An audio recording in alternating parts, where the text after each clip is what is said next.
If you're experiencing the cloud save error 2026 in Overwatch 2, follow these steps to troubleshoot and resolve the issue effectively. Step 1. Check server status.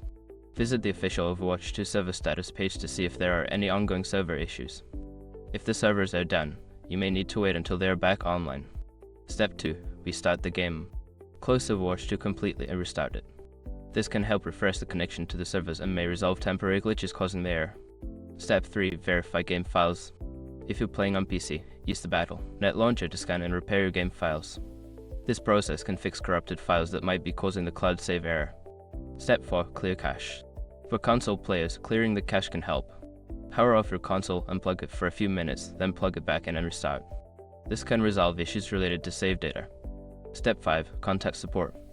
If the error persists after trying the above steps, reach out to Blizzard support for further assistance. Provide them with details about the error and any troubleshooting steps you've already taken. By following these steps, you should be able to resolve the cloud save error 2026 in Overwatch 2.